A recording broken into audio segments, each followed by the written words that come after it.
ayca ñu ngi jëm ci 4e combat de la soirée yéen a ngi en direct fi nga xamante ne mooy jël amaan mbégte ak contentement bu baax ñu ngi leen di leen wax ni saison bi tëj nag tey Ndiaye production bi mu ubbeekoo ak li nga xamante ne mooy Ibou Afia ak Cheikh Thiam waaye nee naa la muy ñaari xale di ñaari ndaanaan ñaari xale yoo xam ne lamb war na leen baaxee waaye ki nga xamante ne mooy Siteu bu ànd ak Boy Diop ñoo ngi waaye nag dañoo tardé ñu ngi ci 4e combat bi ñu ngi ci 4e combat ci diggante Ama bu Samel ak Boy Niang bu Déranger arbitre bi sifflé na Boy Niang bu Déranger dellu na ginnaaw Boy Niang bu Déranger dellu na ginnaaw Boy Niang bu Déranger dellu na ginnaaw jox nañ ko ndox mu naan waaye lépp ci tegtal la affaire yi ay tegtal la tey sëriñ si ma ne ko tey sëriñ si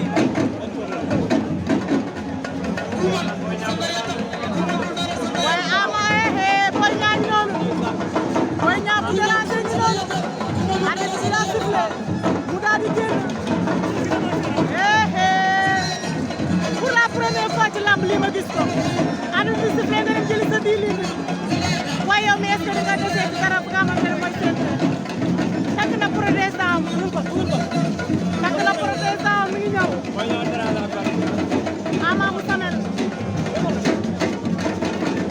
Ama bu Samel ak Boy Niang bu Déranger ndeysaan Boy Niang bu Déranger toj na leen jox nañ ko avertissement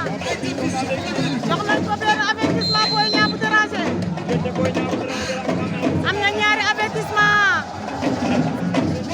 am na ñaari avertissement kii di Boy Niang bu Déranger arbitre bi sifflé na dimanche le 2 octobre tey Ndiaye production woo ñu fi Ama bu Samel la ñu dox ci kawam Ama bu Samel la ñu dox ci kawam Ama bu Samel la ñu dox ci kawam arbitre bi arrêté le combat bi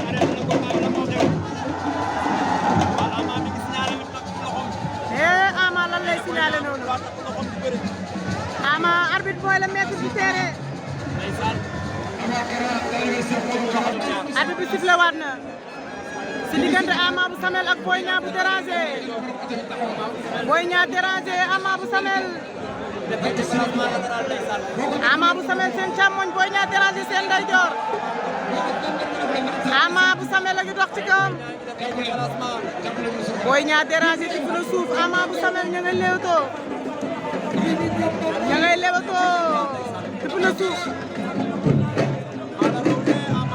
góor na waaye dalul laaw la leen Boy Niang fayu na léegi 4e combat de la soirée gërëm ba Wassare TV bu baax a baax ak waa Jëli bi TV Ama bu Samel ak ki nga xamante ne mooy Boy Niang Déranger Ama bu Samel mu ngi nekk écurie Bada Dione Boy Niang Déranger mu ngi nekk Malika Mbooloo waaye nag bu leen fàtte ndeysaan waa Malika dañ koy ñàkk léegi xam naa moo tax bëggul sax saxe combat bi waaye bëreel mu ngi def ay déplacement te am nga ñaari avertissement sóoraale ko ñaari mbër yaay la sa arbitre bi arrêté na combat bi waaye suñu père a ngi wax ci ginnaaw Ama bu Samel ak Boy Niang Déranger da ngay damante ay baaraam ñaari mbër yaa ngi damante ay baaraam waaye ñu ngi bëri bu neex ndax ñu ngi def ay déplacement de jeu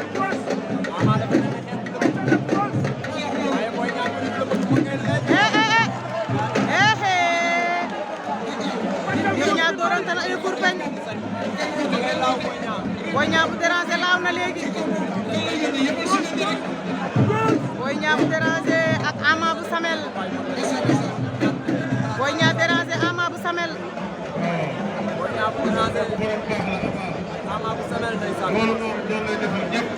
Boy Niang Déranger Ama bu Samel Boy Niang Déranger door na waaye door na ko Boy Niang Déranger door na dooraat na Boy Niang koor na ko ma ngay doo ci suuf ñaari mbër yaa ngi xeex waaye combat bi neex na waaye 4e combat bi neex na Ama door na léegi benn góos ci bu ne suuf Ama bu Samel ak Boy Niang déranger Ama bu Samel ak Boy Niang déranger ña ngay xeex door na góos droit mu fayu ñaari mbër yaa ngi xeex waaye boo xoolee ñaari mbër yi dañoo ñemewante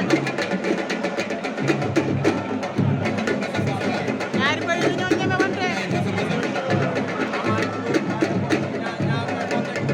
ñaari mbër yi dañoo ñemewante jox na ko rëpp na nee na ko bëreel at bi waxul dara Ama bu Samel rëpp na ci suuf Boy Niang déranger Ama bu Samel waaye xale yaa ngi bëre lu neex waaye Boy Niang déranger nii Boy Niang déranger door na léegi kuubu dal Boy Niang déranger Ama bu Samel ñaari coup yooyu dal ay ca arbitre bi sifflé waat na ginnaaw bi ñu demee 5 minutes noppaliku Ama bu Samel ak Boy Niang déranger Ama bu Samel ak Boy Niang déranger Ama bu Samel ak Boy Niang déranger Boy Niang door na gauche droite Boy Niang déranger door na gauche droite Boy Niang daa mel ne xeex la indi waaye Ama bu Samel suñu jàppante nag lamb ci jeex jàppante nañu jàppante nañu jàppante nañu ma ngi koy mot gal gal